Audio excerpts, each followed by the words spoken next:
he and his wife got divorced.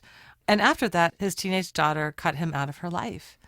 And he felt that she had sided with her mother over him. And he was hurt and broken about that. And that episode went up, and we got another email into our inbox. Maybe I should just read it, and then we can chat. Oh, yeah. Dear Sugars, I'm a 19-year-old from Canada. I've been backpacking around the States on my own for over a year. I left home after my dad left my mom for a woman closer in age to me than him. He'd been cheating on my mom for months and left us all. My mom is kind and sweet, and even though I believe they were probably not meant to be together forever, there was nothing visibly terribly wrong with their marriage. One day, my dad just left. My mom was heartbroken and shocked. My dad spent months after this manipulating my mom, my sister, and I to bend to his will. He tried to get full custody of me and my sister, and tried to make us meet his girlfriend and move in with him. He completely disregarded my feelings, and also my sister's. His obliviousness to human emotion sickens me. I cut him out of my life because he's emotionally abusive and toxic.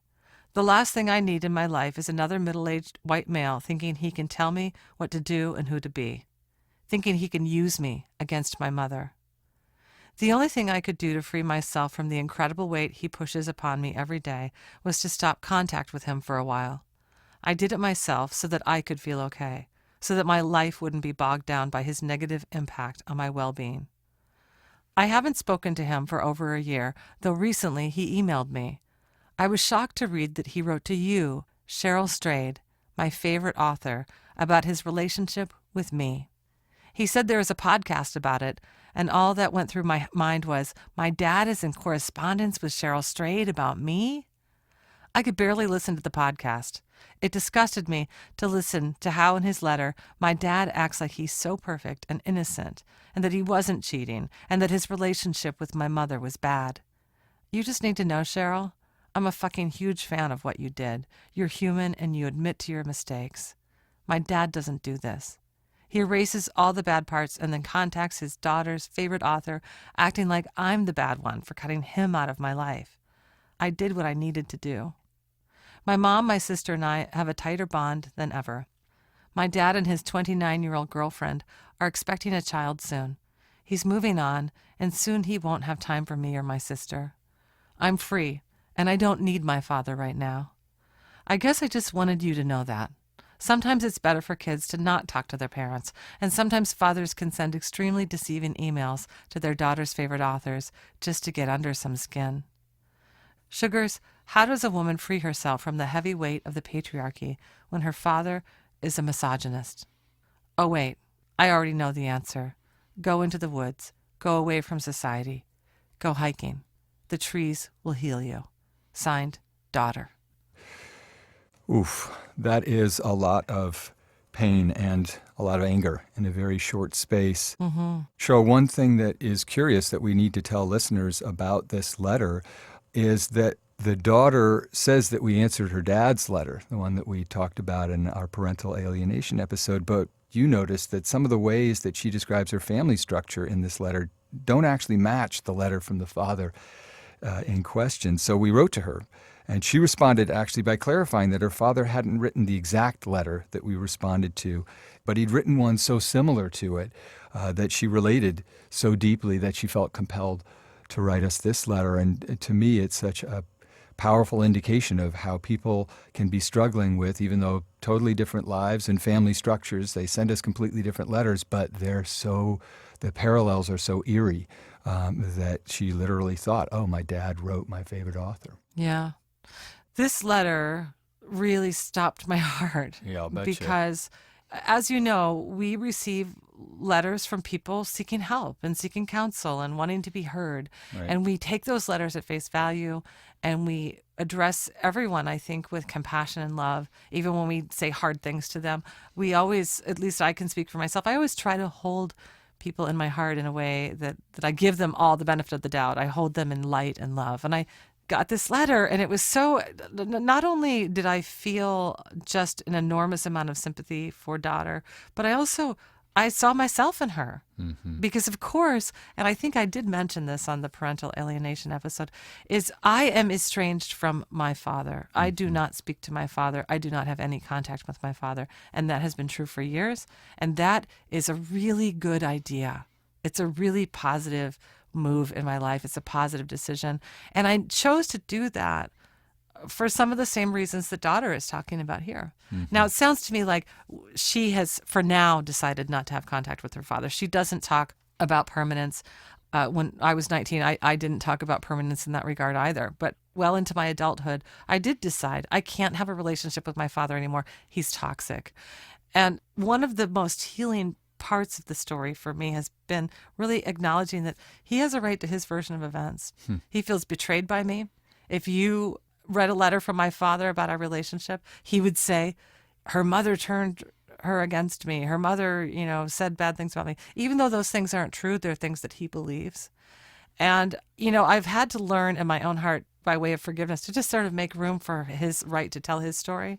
And it can sit there alongside my own. Mm-hmm. That's what I wish for you, daughter, and for your father, that you both can find a way, whether it's in relationship with each other or not, to have a sense of peace and harmony and forgiveness about what is past. I think it's too fresh to do that now, but I'm speaking, many years out from this. I can say that it is possible. Yeah. I could hear when we did the parental alienation episode that, Cheryl, there was a part of you that knew that there had to be the other side of this, which is a child who has a parent who's toxic to them. So that's what we're going to take up, and we're going to have a great comrade in that, an old friend of ours, Stephen Elliott, the wonderful writer, movie director, and our old pal from the Rumpus. And our first guest on Dear Sugar Radio, That's right, too. our first guest. Not only is he our friend way back from the Rumpus days, but even on Dear Sugar Radio, we called him first. And he has a really interesting story about parental estrangement that we will explore. Right. So let's read our next letter, Steve. Okay, here we go. Dear Sugars, I'm estranged from my mother. She's beautiful, wickedly funny, an accomplished artist, and the mother of 2 children, neither of whom speak to her. She struggles with a toxic combination of narcissistic personality disorder, alcoholism, and some undiagnosed bipolar madness. My estrangement from her has come in phases. Following a crazy night during which she tried to strangle me when I was in my early teens, I did not speak to her for almost 5 years. I missed her. I longed for her. I had taken care of her for so many years. I was her therapist and trusted friend. I was never her daughter. Eventually, I caved to these feelings and I reestablished contact with her. At this time, I was also actively seeking therapy and continue to. I tried to establish boundaries. I thought that I could manage her by making rules, only see her in public, always have a getaway car. But a person like this is all-encompassing. She would manipulate me into staying the night at her house, or she'd come to my place and refuse to leave. I broke it off again in my early 20s for another stretch of years, but again it tortured me. I felt her pain. I felt her aloneness. I waited for an apology from her. I waited for her maternal instincts to kick in. I waited for her to come and find me and take it all back. It never came. She projected onto me and told me I was her abuser. She sent me vicious emails. I caved again, my heart swollen with blame. I was happy to relieve both of us of the silent agony we'd been suffering, but she was always horribly, tragically, and diagnostically the same. Our estrangements left me feeling raw, paranoid, and sick with guilt. I'd be walking down the street, and I would see her in everyone. I felt her eyes on me everywhere. The guilt chewed on me like a rat. I dreamed of her constantly. She was always chasing me down the side of a mountain or swimming across a large lake towards me. Other times in the dreams we're hiking together, and I'm a baby in a backpack. She's singing Joni Mitchell to me. I wake up, hunch over, and cry in the dark. Her subconscious presence bulldozed me. She always came back. I always brought her back. I'm now approaching 30. I've built a life of peace. I have an incredible relationship and friendships and a family that isn't sick with narcissism. This has taken me unimaginable work and time, Sugars. I've had my fair share of relationships with alcoholics, self-mutilation, anxiety. Most of the time when I tell people of my estrangement, especially those who have lost a parent early, they're stunned. I'm judged for being too hard on her and for taking her for granted. In this society, I'm selfish. People who lost their moms young tell me what they wouldn't give to have their mother still here. I'm told, you will regret this. But death is different than estrangement. Death is permanent. This is chosen permanence, hard-won freedom. Occasionally, I meet someone who's also experiencing the loss of a parent by choice and estrangement. We're a small, shameful group of people. Estrangement is barely talked about. Usually, it's a deadbeat father who's never around, who eventually just phases out. We need to talk about parent loss by terrible choice. My mother and I are now estranged again. This time, I am resolving permanence. I miss her terribly. I'm grieving her. But I'm trying to live a life that doesn't include abuse. I'm trying to approach this in black and white. Yet, I think about her still. I want to call her and have it all be different. Can I make it different? I think about her walking the earth, the woman that gave birth to me, and I'm irrevocably heartbroken.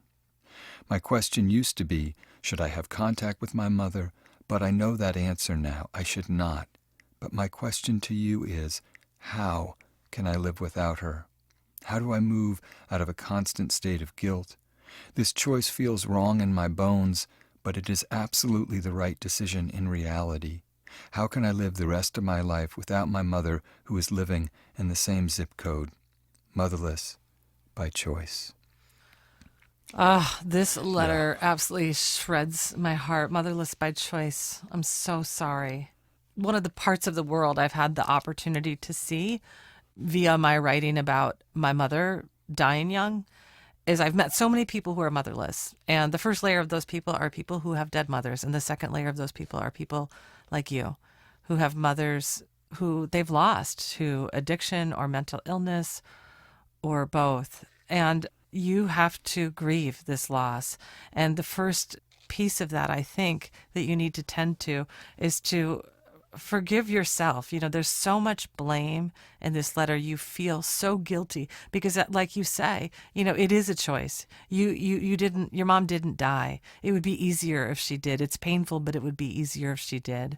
And when you make a choice, such as you've made, to say, I'm going to permanently cut off this really essential primal person in my life, it's a big deal. But you're not doing it to be cruel. You're not doing it lightly. You're doing it, as you've stated over and over and over in your letter, for reasons that go so deep and that are never going to change. The line of this very painful letter that made me hurt the most is, can I make it different? Mm-hmm. Because that tells me, even though you know, as you've stated in all of these ways, that you can't, there's still this tiny piece of you that thinks, maybe, but maybe, but maybe. And until you can teach yourself that it won't be, you won't ever truly accept this reality and let your mother go. And so I really recommend that, you know, you begin there. You begin with weeding out this judgment you've, you know, rightly absorbed from the culture that says, but it's your mom. You only get one mom. How dare you? We're all supposed to really respect our parents, even when they've wronged us. You know, we tend to be a culture, and I tend to be a person who says, you know, we've got to forgive people. And I do absolutely believe that. But I also believe that there are some points that we reach with our parents. I reached it with my father, where there is no going back, and that you do need to decide to end a relationship permanently so that you can continue forward with a greater strength and greater clarity and greater light. I don't think you should do this alone. You know, I think you reached out to us because you need support. And so go find it. Find that tribe of people who have had this kind of experience with a mother like yours. Find them through therapists who can talk to you honestly and openly about how one recovers from such a profound and primal loss. Mm-hmm. You know, what emerged in listening to this letter was we underestimate the extent to which children are healers. Motherless by choice, and you're so articulate about it. You were forced early into a relationship where you were responsible. You were essentially became the parent, and your mother became the child. And over again, your relationship with her was to try to take care of her so that you could heal her into being the mother who would take care of you. That's the dilemma. And that left you unable to completely rid yourself, both of the burden of guilt chewed upon like a rat, you write, but also of the dream that if you can just be good enough and patient enough and loving enough and empathic enough, this kind of superhuman, you will be able to somehow restore the good parts of your mother, the parts that are charismatic and loving and those beautiful idyllic memories that exist sort of in between the shards of dysfunction and abuse and sort of being ravaged by guilt. And so you have to get free of it. But that doesn't mean that you have to completely abandon the parts of your mother that were beautiful and illuminated and, quite charismatic and incredible. It's just hard to hold on to those without the fantasy that she is suddenly going to become nurturant. And that's a hard thing to have to give up. And what Cheryl's suggesting is you need as much help as you can because you're identifying something that's powerfully true, that there aren't a lot of people, whenever we hear estrangement, even the word, like alienation, carries a kind of stigma. Like, oh, you couldn't work it out with your parents? What's that about? Yeah, and in particular your mother. You tell us these dreams, about being chased down by your mother, and other dreams being comforted by her, held in a backpack as you're hiking, or she's singing Joni Mitchell to you. This is your mind speaking to you. This is your body trying to heal the trauma of your relationship with your mother. After my mother died, I had these dreams over and over and over that I was made to murder my mother. I had to murder her in the most brutal, hands-on ways. And I remember waking from those dreams and weeping, and what I would always think is, release me from this terror, release me from this thing. But now that I have some distance from that, and of course those were painful dreams to have because they felt like real life, I see that they were a really important part of my healing. And it was because on the deepest, deepest, deepest level, I could not believe, my body could not believe that my mother was dead. And so my mind, my dream life made me act it out, kill her myself. And I think Motherless by Choice, thinking of these dreams as evidence that you are also healing, that you are also learning how to accept very simply that what's true is true, and you don't want what's true to be true. You don't want your mother to be this sort of person who you have to estrange yourself from, but that's the person who she is. And when you can do that, you can more clearly see, as Steve was pointing to, some of the beautiful things your mom brought to you. And those things aren't going to be evidence that you need to go back into her life, but they might be something that feeds you just a little bit further down the road. What I appreciate about this letter is just the admission of when we make this choice to estrange ourselves from a parent, it is not like a drifting away. It has to be, this is why the guilt is so profound, it's an act of volition. This is you saying, this person is the most important person in my life and I have to be free of her. And that's devastating.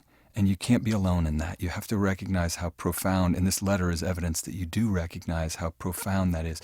We get a lot of letters where people really try to downplay how important something is, and we usually can pick up on it. This is a letter that's just the opposite. She's saying, this person is my everything. How do I walk away from my everything? Yeah. So I think it's time to call Stephen Elliott. It absolutely is time to call Stephen Elliott. He is the founding editor of the online literary magazine, The Rumpus, where Dear Sugar, the column was begun by me and brought to its full and beautiful form by Cheryl Strayed. And he's currently the senior editor for Epic Magazine. He's also a film director and the author of 7 books, including The Adderall Diaries, and Happy Baby has a new collection of essays coming out. And he's just one of our favorite people in the world. And he's got a lot of experience with loss around parents, and especially on our topic today. He was many times estranged from his father. That's right. Let's give him a buzz.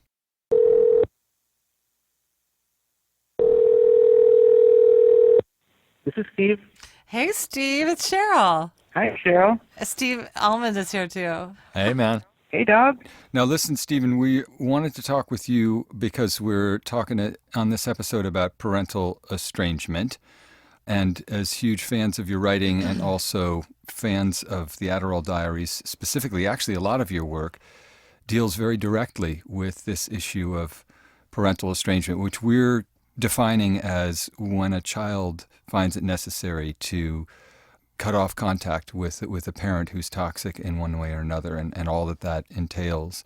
Can you talk a little bit about your own experience? A lot of this is in your work, but for our listeners to make sure they know your complicated history. And I should say child, when we say child, we mean that could be an adult child or a child. Yeah. Hmm. I mean, I had such a crazy situation with that because, I left home when I was 13, and I was homeless for an entire year because, I had an abusive father and my mother had died. And then I was arrested, and by then my father had moved, and the state took custody of me. And I never did go home. My father and I would heal and be in contact for certain periods of time, and then I would decide I needed him out of my life, and I would not talk to him for years and years at a time, particularly when I started publishing books. He would contact the journalists and debate things I had said. Like I would talk about group homes that I was in. He would say, oh, those group homes weren't so bad. Of course, he didn't know anything about the group homes I was in. He was really challenging my story, and he would act out when he got angry about something the journalist had said about me, and he would accuse me of killing my mother. And the last time he did that, I said, I've tried, and I can't make it work. And I didn't speak to him for like 5 years, and then he died, about a little over a year ago. And that was a relief, but I regret that we only really had conflict. I mean, I feel like I was in conflict with him for most of my life, for at least 30 years. There was this stuff that I ran away when I was a kid because he shaved my head a couple times. He handcuffed me to a pipe. He was an abusive father. But the really painful stuff was the stuff that happened as adults because we were fighting over the story and who owned the story. Right. Like for me, a big part of healing with my father was like I had to come to understand that his truth was true for him. Yeah. That he wasn't lying. He had his own truth, and he believed it. Yeah. Before we called you, I said a similar thing about my own journey with my dad, where, part of me accepting essentially, I mean, I'm estranged from him permanently, but I also had to come to terms with the fact that he has his own story that's in the world because he believes it. And it's one that I absolutely dispute and I can kind of prove is, not true. But frankly, it was healing for me to just say, my job isn't to prove it isn't true. My job is to say, okay, here's my story. There's your story. I get to have my life without you. Yeah, as a writer, you have to put yourself inside the other character's head. You have to understand their motivations. Like when you're writing about someone, it's not about making them understand you. That's not the point. You have to understand them in order to write well about somebody. And so that's actually like a great thing because there are a handful of facts in this world, Like I was sleeping on the streets and my father moved and I didn't have his address. Right. That's a fact. Mm-hmm. But facts are swamped by memories and interpretations. If my father was to say, that's not true, I told you where I was living, that would be, completely not true. But if he says, you're a spoiled kid who just didn't know how to take instruction and you're just out to hurt me, that is his truth. Mm-hmm. And it's not really debatable. You know what I mean? Like that's his truth. And for me to understand, if I want to understand him at all, which I think is pretty important when you're trying to forgive somebody, then I need to figure out what is his truth, Well, I hear what you're saying. I also don't totally agree with you because I do think that facts can be very large. When you say it is a fact that my father was abusive to me, I believe that is fact. I think that you can actually not only document, but I even believe those stories that you tell about the things your father did to you as a child. And some of it, I mean, there's enough facts to prove that he was abusive, but a lot of the reasons I think he was abusive are not based on fact. They're really like me interpreting things he said. Well, Stephen, here's a question I have for you that has to do with not the story that we tell about a parent who we're estranged from or a child who we see as willful or, who's rebelled against us, but the stories that we tell about ourselves. And in the case of daughter, I'm interested in when she says, I'm free and I don't need my father right now. I guess I just wanted you to know that. Do you believe that story? No. I mean, well, no, I don't. Because I don't know that I'm not saying she's on the wrong path. It seems like she is actively exploring and finding herself, but everything in that letter came off as pain to me. Right. Yeah. And that's a bit of a leading question, but it's part of what I wanted you to speak to, because one of the things you do in your work quite remarkably is return to the scene of those crimes and interrogate the story that you tell yourself about your relationship with your father, and interrogate the story that he tells about his relationship with you. And it seems to me that integral to that ability to truly find parental estrangement, that is, to not chew yourself up with guilt or be consumed by rage, which we can clearly hear. The second letter, Motherless by Choice, is really, I feel like, consumed by guilt is part of what it is. You know, her mother's everywhere, she blames herself and so forth. And a sense of deep loss. Yeah. Deep loss, but pain, it's yeah, but the guilt is sort of what's keeping her involved with her mother. And I thought daughter really was sort of involved emotionally with her father because she's still enraged at him.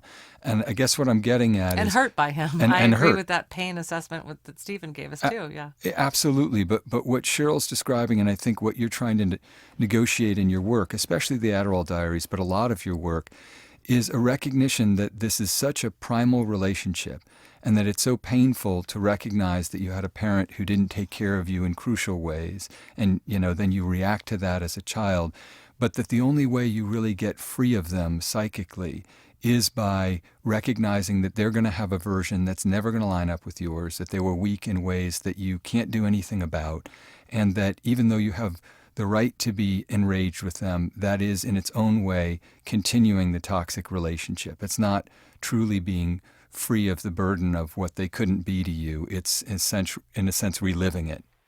Yeah, I totally agree with that in every way. I mean, I think when people talk about like disconnecting from their parents, in one way, the first writer with their father, I thought, well, you haven't really disengaged very much. You're waking up in conflict with this person every day. I could just feel her waking up and going through the arguments in her head, and acting about both sides of it. And, until you can actually not engage, then you're not going to have any real peace or freedom. Right. Yeah. Well, and I think, Stephen, both you and I and the letter writer in Motherless by Choice, when we became, the process of estrangement was not one time. For me, it's exactly what you're saying.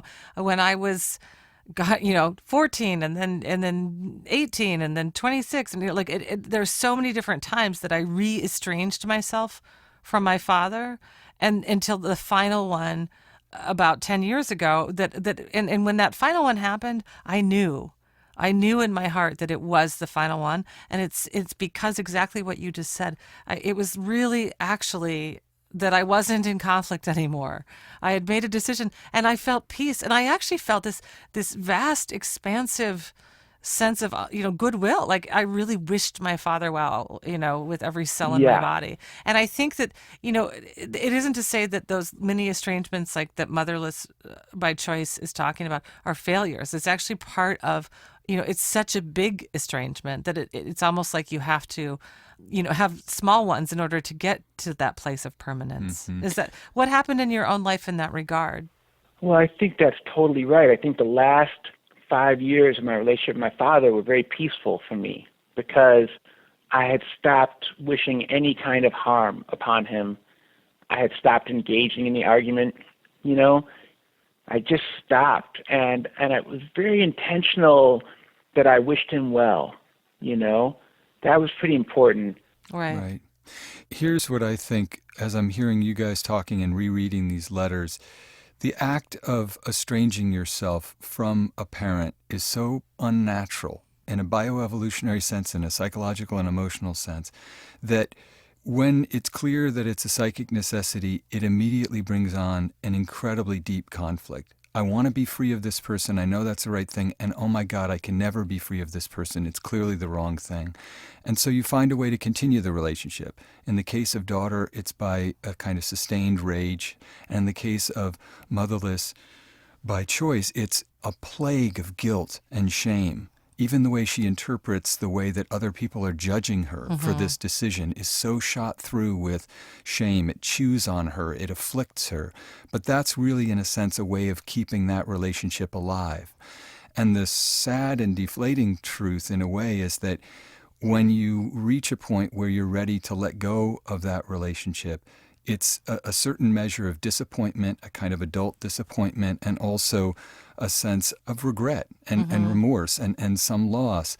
But I would be willing to bet that, Stephen, you weren't able to accept your father's death and even find some relief in it if you hadn't reached that point of letting go of whatever rage and, that you felt towards him, that desire to be in conflict with him, to have your stories competing. I literally had like one day of anger when he died, and I was kind of shocked because I didn't know what to expect. I was in New Orleans at the time with a friend, and we were just walking down Bourbon Street, and it was some parade or something, and I just started raging. I was like, because he had eaten a sandwich and then dropped dead of a heart attack, and I was like, he got away with everything. He finished the sandwich, Yeah. And I just went on, and and we went on this walk, and we arrived at the place we were going to. I think it was maybe an hour of just like this like stream of just whatever. And I tell you, the next day, it was pretty much gone. And all things considered, I was very surprised how mild my feelings were. Right. Like I kind of vented for a minute, and then I was like, yeah, I'm glad to have some time without him. I thought maybe I wouldn't feel that way, but I do feel that way. I'm glad he's gone. Yeah. Yeah. And that was it. Not in a mean way, more for like just for myself. Like I really want to have this apartment to myself. I was tired of having a roommate. And I'm glad that I got to have some time in this apartment before the lease came up. Yeah. Well, Stephen, I'm curious about what's come up for you in the way you think about your dad, the place he occupies in your life and in your mind and your psyche since his death. Well, I tell you, it was a funny thing. He passed away, and almost immediately after he passed away, there was this article in Tin House about, that painted me as a really sexist, kind of horrible person. And I was suddenly like kind of thrust into this new conflict, like immediately, and it made me realize that like, oh, I'm like always in conflict, and I was determined not to let another conflict come in and fill the void. I did not want to live a life of conflict, and that changed the way I look at the world significantly. Just that one thought. But one other thing that came up very recently that was really very beautiful was at some point my father had written, this is at least 10 years ago, and he had written to some magazine that, about all the money he spent on me and how, I owed him something because he spent this money on me. And, I calculated the money. I felt it wasn't very much, because I left home so early. And I sent him $13,000. That was like all my savings. I didn't think he would cash the check. Your $13,000. Called your bluff. Ah! Yeah, he cashed the check. And so... He ate the sandwich. Yeah, I was shocked. And, not that long ago, really very recently, like a month ago or something, I contacted my sister. I don't know my siblings as well as I should because I left home so young, but I like them. So it's a little weird for me. And I called her and said, I kind of want to ask my stepmother for that money back. Right. I know she doesn't need it, And so she's like, let me check. And she checked in, and she's like, yeah, you should give her a call. And so I called her, and she said, if I give you this money, is this it? I'm just not going to see you again? Are you going to come around? And I was like, yeah, no, I will. I want to come around. I don't want to be not part of the family. It's just difficult for me. And it was so beautiful because it actually made me feel like I was glad I had sent him the money because I got the money back, and it got me closer to my family. Like my stepmother took the opportunity to bring me in rather than saying, well, you're an idiot. You shouldn't have sent that check, I think Stephen, that's so beautiful. Isn't that a beautiful story? Well, it's really beautiful because it brought you giving your dad that money and him cashing the check really was what brought you to the invitation essentially out of your estrangement, back into a kind of family. Obviously you can't go back in time and but you can have some bond that you didn't have before with these people. Yeah, so that was actually a really net positive on that whole experience. I mean, of course, she knew what I was talking about. She wasn't unaware of the check. Oh dear. Well, wow. Thank you so much for taking the time to talk to us. We love talking to you. Our first guest, the first Dear Sugar Radio guest. Yeah, well, I love talking to you guys too. You better not become estranged from us. We're not sending you $13,000, my friend. Hey, I'm right here, man. I never get enough of you guys. I know. Awesome. All right, bye, sweetie. See you. Bye.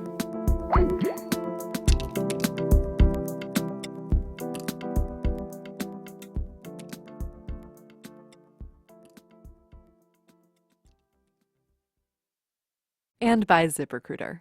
Some job boards overwhelm you with tons of the wrong resumes. Not smart. But ZipRecruiter finds the right people for you and actively invites them to apply. Smart. Try it for free at ZipRecruiter.com/sugar. ZipRecruiter, the smartest way to hire. I love that guy. And, I have to say that both Motherless by Choice and Daughter should think about reading a book like The Adderall Diaries, because I think it is such a fascinating meditation on how complicated the process of estrangement is. It's not like a single decision. It's this longer process.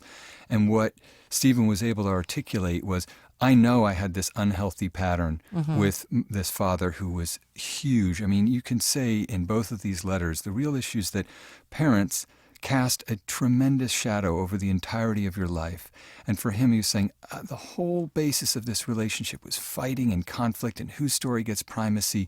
And I spent, so many of my years locked in that cycle. And I can see to some extent Daughter, and even to a greater extent Motherless by Choice, locked into the psychic dynamics of this afflictive love.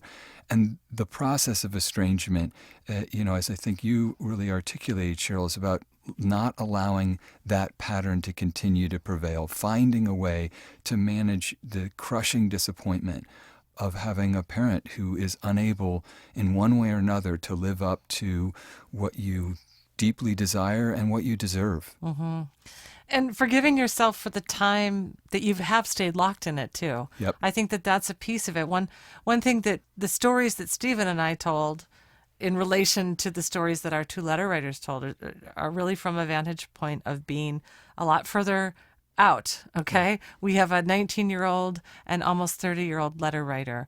And so you guys are at an earlier stage of this process. Forgive yourself for all those times that you said, okay, I'm not going to talk to you anymore, and then you went and talked to that parent again. This is part of actually you learning how to make good choices for yourself, and if that good choice is letting go, you're on the journey of discovering that now. And lastly, I would say to you, Motherless by Choice, you ask, how do I live without my mother? And I know it feels impossible, but what I want to point out is you don't need to ask us that question because you're doing it, and you've been doing it for a long time. You never got the mother you wanted. You never got the mother who loved you in the ways and nurtured you in the ways that mothers should. You got the mother you got, and you've been living all of these 30 years, I think, pretty powerfully without her. And so what you do is the same thing you always do when things feel impossible. You just keep going. We wish you luck. Absolutely, yeah. Keep building that life of peace. Yeah. That's clearly underway. Dear Sugar Radio is produced by WBUR in Boston. We're produced and edited by Amory Sievertson. We're recording at Talkback Sound and Visual in Portland, Oregon. Josh Millman is our engineer. Our theme music is by the Portland band Wonderly. Vocals are by Liz Weiss. Please subscribe to Dear Sugar Radio on iTunes or on your favorite podcast app. And follow us on Twitter and Instagram at Dear Sugar Radio. And please write to us. We love getting your emails at dearsugarradio@gmail.com.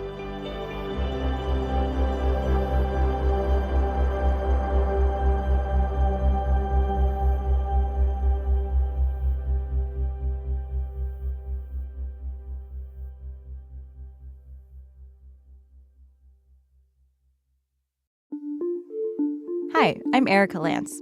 Clearly, you liked your sugar enough to listen all the way to the end. So I think you might like this podcast I produce, Kind World. Kind World tells deeply personal stories about the pivotal moments in our lives. She called me one day and she says, "Why are you choosing to live in our grief?" And I said, "I'm not. I'm choosing to live in your love." All of those women were witness to the darkest and probably most intimate moment of my life, and they gave me a sliver of light. I talked to all kinds of people about times when they felt scared or alone or overwhelmed and how they got through it with the help of others. I even thought I was a little crazy, but then I'm like, wait, I could do anything I want. I could raise $1 million if I want to. I could cure this disease. I think that he bypassed all that bullshit and just said, I see a human being who needs my help and I'm going to help him. Head over to wbur.org/kindworld or subscribe in your favorite podcast app. Thanks.